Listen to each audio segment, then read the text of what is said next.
All right, look, very special guest. I can't spend a lot of time trying to work in fan questions and whatnot, but I've been watching this cat for a year and a half or so, maybe 2 years, factoring in COVID and whatnot. But I want to welcome to the show Blair the Flair Cobbs. What's been up, man? Man, right now I'm living my best life. We're getting ready for the big fight on June 19th, which is next week. I need everybody to stay tuned because it's gonna be a hellified ass whooping and a hellified performance from the one and only Blair the Flair. Congratulations, welcome back. You did get a fight in last year, but I think it was prior to COVID and whatnot. So how have you stayed busy, man? Man, well, I've been in camp back to back. It's been like a never ending thing. So it's like finally I get to finally finish camp, cause it's been like I've been in Freddie Roach gym in Wild Card, and it's been like a never ending process. Whereas though I'm getting ready for a fight and never having one. So I'm just so happy to be back in. Got you. You seem like a momentum guy, an energy guy. Has this time away has that affected you in any way? Oh yeah, it slowed down a lot of things. A lot of things happened. I went through a whole lot of adversity, mentally, physically, spiritually, and I bounced back. I bounced back out of it, and again, I'm the definition of perseverance. So we keep going, we keep rolling, and soon we're going to be out there in the big lights, seeing a world title. Got you. I got a question for that in just a second. But who's your opponent, man? I got this guy that's a really good gatekeeper. His name is Brad Solomon, a very savvy veteran, older gentleman, but not one to be a pushover. He's gonna be coming in hot and ready and prepared. He has a full training camp, unlike a Virgil Ortiz fight where he only had 2 weeks. We have a full training camp with him, and we're gonna see the best out of Brad Solomon, and we're gonna see the best out of Blair the Flair, and we're gonna give you guys the fans a great performance. What's the major concern in facing a guy like Solomon, as you just mentioned? A guy who knows what he's doing, pretty well balanced guy. He's been in there with a couple of big names in, Virgil Ortiz specifically and whatnot. What's the big challenge in coming back to a guy with his skill set? The challenge in coming to a guy with his skill set, coming back with a guy with his skill set is this. I am the most exciting man in boxing. But this particular fighter, he's the kind of fighter that likes to survive. He likes to survive. He likes to slow down the pace in boxing, and he likes to put things in a perspective where it gets boring. It's hard to look good against a fighter that's strategic, that has really good balance, that has good fundamentals, that's been around for a while, and has never been a good pushover for anyone on any level.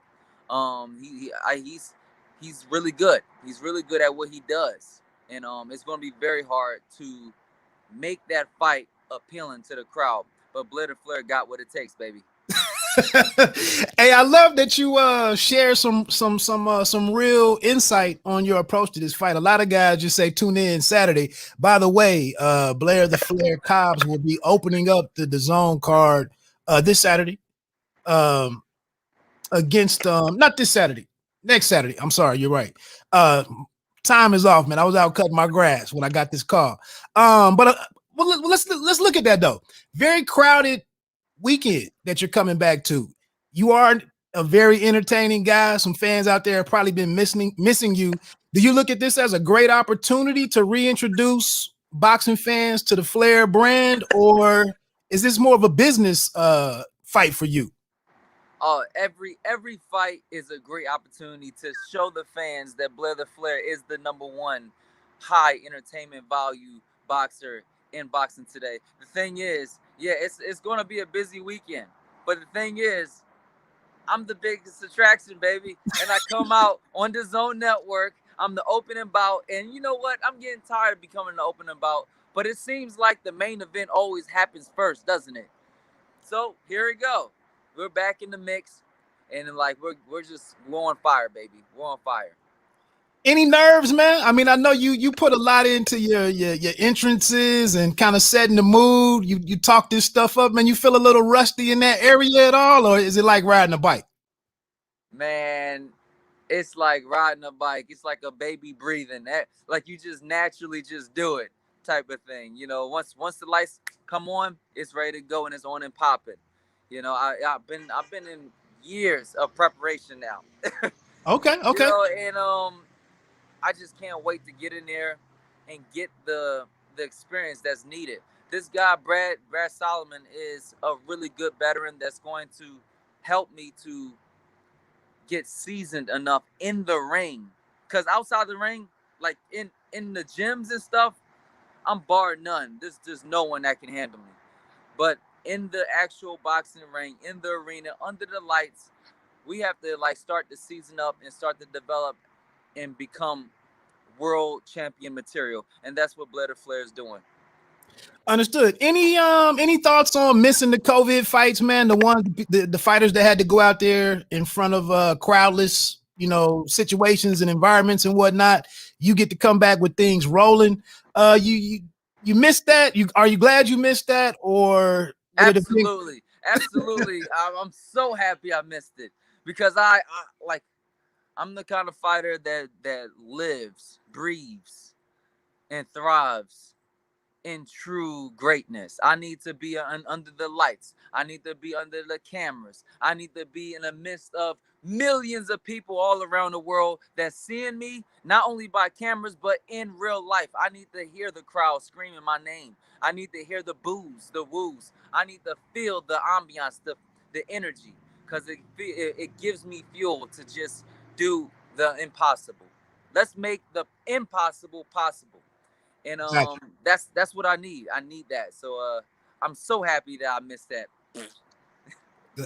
Congratulations on this opponent, man, because I do think Solomon is a guy. He gets you that mutual opponent against some guys that are moving and shaking right now.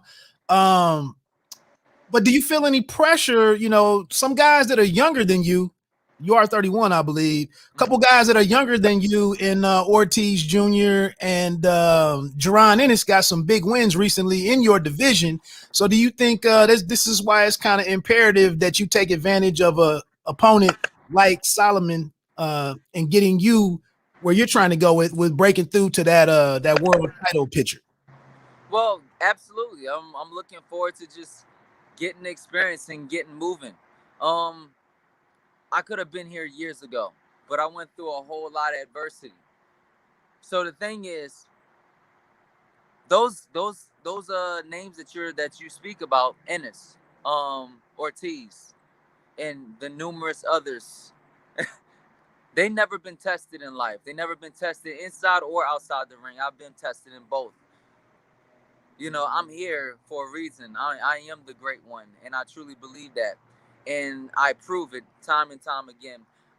Brad Solomon is a great competitor, a great fighter that's going to help push me and move me towards the next level. Is he going to be that big test fight like the fight that Ennis put on? No, it's not going to be one of those fights where it's going to break me into the top 10, but it's going to move me and move the needle and get me to the level that I need to be. I'm already superior than these guys. The problem is getting the necessary things in order so I can go ahead and go forward soon. I believe soon, very very soon, we should have Flair in a world title fight. Okay, hey man, I respect your honesty. I love the energy and self confidence. You've never been short of that since you popped on the scene and whatnot. Can you speak to?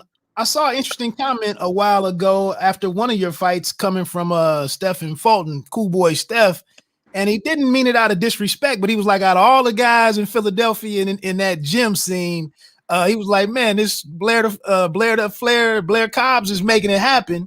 But how do you tie together the background of being in that Philly scene and now doing your thing at the Wild Card Gym and whatnot, and I think you're based in Las Vegas and whatnot, so you're in all of the right places to be.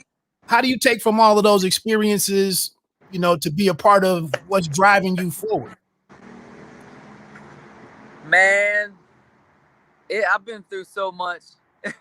And the thing is, like shout out to Stephen Fulton. He's a great performer, a great athlete. I'm the kind of person that you can't kill. I'm the kind of person that persevere through every single obstacle and knowing unimaginable. I went through a 3-year layoff. You think this 1-year layoff is gonna hurt me? You know what I'm saying? Like, oh, he's getting old. I just had a growth spurt. What are you talking about? Like, you know, I'm taller. Look at my box frame. I'm taller than that. You know, and I'm still growing. I just have a power to just never lose faith. And that is something that is very important, especially when you're going towards a goal that is impossible. Well, if it's impossible, then let's make it possible through God, through faith, and just never giving up. Let's see what happens. And that's what it is. That's how I got into where I am. And I pride myself by becoming the most exciting man in boxing because I persevered through those obstacles. Okay. By the way, again, now that I messed that up and I got my dates and stuff straightened out in my head, he'll be opening on the Jaime Munguia fight against Szeremeta. And then also you got Beck the Bully on there with Gabe Rosado from Philadelphia and whatnot. Any last words for the fans that be looking to tune in next week on DAZN, man? Well, my last words is this. Blair the Flair, the most exciting man in boxing, is coming to show up and show out. Check it out live on the DAZN Network on June 19th. You're going to see an action-packed performance, woo, from the great one. Check out Blair the Flair on Instagram, Twitter, Facebook, and for more exciting content, BlairTheFlair.com. The most exciting man in boxing. Woo! Because nobody does it better, baby. Hey, now that I got that woo on Bite Down Boxing, we're set as a platform. Thank you, sir. That's right. Hey, appreciate your time, man. Take care. Best of luck to you next week. Thank you. Okay, take care. All right, bye-bye. All right. You know, how can you hate that guy? Again, you know, welterweight, hell of a division. It's been, you know, one of the premier or the premier division for, you know, the last 5-7 years and whatnot. We can't get some of the fights that we would like to get. That remains to be an issue there. Do have a very big one coming up later this year. You know what the schedule is. But, you know, Blair the Flair, Cobbs doing his thing to, you know, find a lane for himself in there. I think this is an excellent opponent to, you know, to like I said, when you fighting a guy that's been in there with the Virgil Ortiz Jr. and whatnot, you know, your performance against that guy is going to be measured up against, you know, Virgil Ortiz Jr. And with him being on, you know, under the same banner as Ortiz, I was trying to get at what about him and Maurice Hooker, but I don't, you know, you can't look ahead of this Brad Solomon fight. Brad Solomon is an excellent boxer. Does a variety of different things, knows his way around the ring, been in a lot of different situations. He can get his way to a decision if necessary. He can bang a little bit. You know, he adjusts pretty well and whatnot. The other thing is that Blair the Flair is coming off of a split decision victory, I think, when he fought last, I think that was in February. So, you know, and I think he admitted in the ring after that he had to tighten some things up. And maybe he had not cut some corners, but you know, he found himself in some situations that he didn't expect going into that fight. So and again, it's crazy right now. When I just got the call, you know, 30 minutes ago about talking to Blair, it just takes me back to whatever the hell is going on over at Golden Boy. This fight isn't even on this card isn't even on BoxRec right now. That's why I got my days a little mixed up, but that's Golden Boy. Anyway, Golden Boy business is not necessarily Blair Cobb business. You know that Golden Boy could be moving on to maybe Triller possibly or something like that. So I don't know what's going on over there with that stable. Like, again, I just got a call out the blue. I was sitting here doing something else, and somebody asked me if I could get Blair on and talk through a couple of things. So a couple people just joined the live chat. He was on here. I wasn't on here clout chasing, just throwing a name up in the intro. He just pulled off a couple minutes ago. I guess he's doing a bunch of media today. Like I said, not a lot of talk out there on this card. Before I get off of here, I will give you the start time on this. It's taking place at the University of Texas at El Paso. I believe that's UTEP, Don Haskins Center, and will be streamed live exclusively on DAZN worldwide, excluding Mexico, beginning at 12:30 p.m. Pacific Coast time. 1:30 p.m. Oh, okay. 3:30 p.m. Eastern time. You know, DAZN is doing this international thing, man. So the fights are coming on a lot earlier.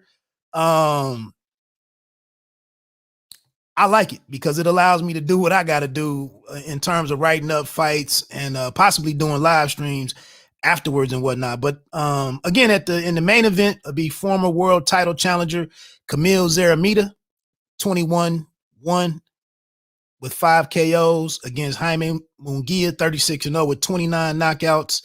This is a 12-round bout for the WBO Intercontinental Middleweight Championship. As I mentioned while talking to Cobbs, also the co-main event on here is rising Uzbek contender Bektemir Bully Melikuziev, who is 7-0 with 6 KOs. He'll be facing his toughest opponent to date, which is former world title challenger King Gabriel Rosado, who's 25-13 and one draw with 14 KOs out of Philadelphia, Pennsylvania. This is a 12-round fight for the WBO Intercontinental and WBA Continental America's super middleweight titles. Of course, Rosado is coming off of a great performance for him against Daniel Jacobs, where arguably he might have pulled that one out. Just didn't happen for him on the cards. But so anyway, that's next Saturday. Crowded schedule next Saturday. I was bugging earlier talking about tonight. We know what the action is later on tonight. I didn't do my normal fight week stuff this week, so my calendar was a little bad when I was talking to Blair. But anyway, thanks for checking in. Go back and check out that interview. It was only 4 or 5 questions. Great energy from the guy. A lot of honesty. A lot of respect paid to Brad Solomon as an opponent. That's not a given. That's not a gimme for Cobbs. And you know, Brad Solomon is one of those guys who's lost a couple of fights and would love to have something go his way and line himself up for a bigger fight by getting an upset, you know, or taking down a guy that he wasn't expected to defeat. So it's some interest in that fight. Just quick note on tonight's action. I am really interested in seeing the Julian Rodriguez, the Hammerhands against the Sniper, Jose Pedraza. I am very interested in seeing that one. Junior welterweight, 140 pounds, a lot of talent there. Pedraza has some good nights, has some good wins, has some good performances, and then we know where he's come up short. But this is gonna say a lot in terms of what's next for Julian Rodriguez. Is he a guy that can step forward? Or will he be one of the 140 pounders that is tripped up, and has to take a step back? Tons of names there at 140. Elvis Rodriguez got tripped up by Boss Man Sims a couple of weeks ago. So we'll see. Let me get on out of here, man. Enjoy the fights tonight. I think all the action is either on ESPN Plus or ESPN, but that's tonight, headlined by Stevenson and Nakathila, I think is his name. Check that out. Let me get on out of here, man. Bite down boxing. Don't let them count you out. Pay me no mind. Sports and entertainment. You don't have to be great to start. You got to start to be great. Peace.